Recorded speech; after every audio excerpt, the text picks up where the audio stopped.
Hey everyone, thank you so much for joining me one more time. My name is Ziki. Now for some news updates. So we know that the Zimbabwean Foreign Affairs and International Trade Minister Frederick Shaba was in South Africa under the invitation of his counterpart from South Africa. Yes, he was there for their midterm review on their bi-national commission, to which many topics were covered.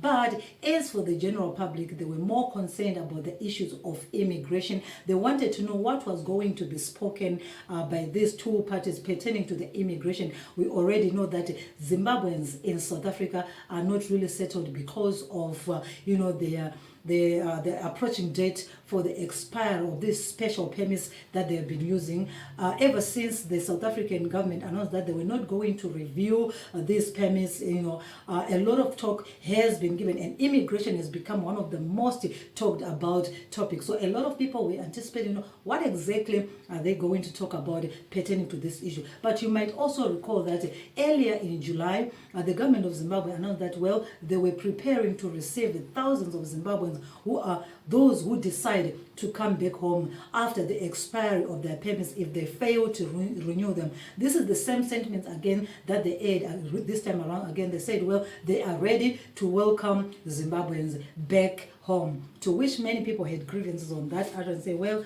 they are welcoming Zimbabweans back home to do what?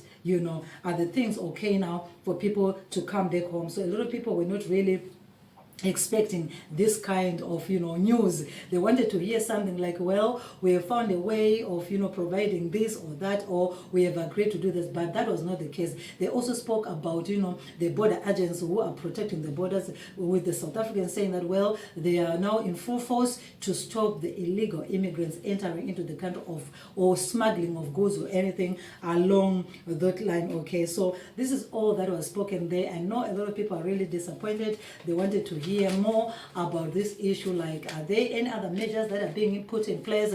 But we remember this was already spoken. The Zimbabweans say, well, they respect the decision by South Africa because South Africa is a sovereign state. They make their own decision. All they can do is to make sure that those people who are going to be affected with the expiry of this permits have got a smooth transition, or those who will be traveling, all measures are going to be put in place to assist them, okay, in that transition and many other eventualities, because a lot of people have made their livelihood in South Africa. Children are going to school, children who have never been to Zimbabwe before and everything. So say all measures should be put in place so that they lessen the burden and the anxiety and the stresses from those people who are going to be transitioning, or those who are going to be unable to renew their permits when when the time of the expiry comes, which is in December. All right, so this is all I have for you pertaining to this issue, but I'm going to leave you watching a small video clip from Minister Naledi Pandor. So until I come back again, if you have not yet subscribed, please subscribe so that you don't miss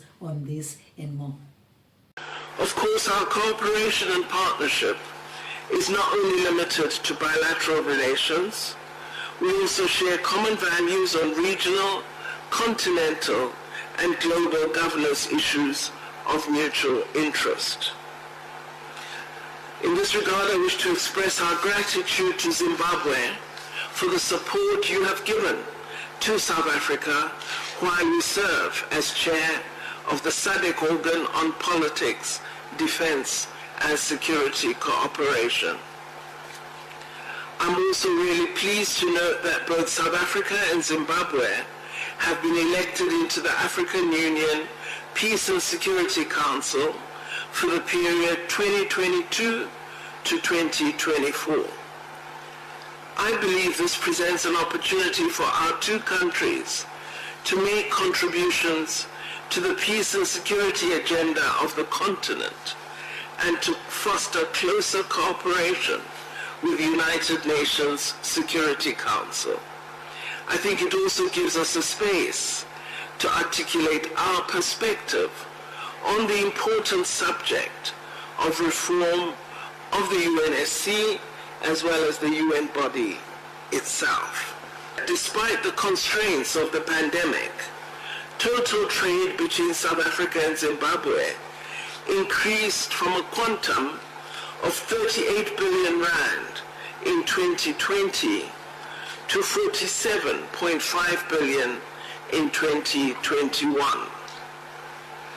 I trust that our delegations will align our planning to enhance this positive development, and I note in the figures that the surplus lies with South Africa, and we would like to see greater benefit to Zimbabwe's economic sectors as well.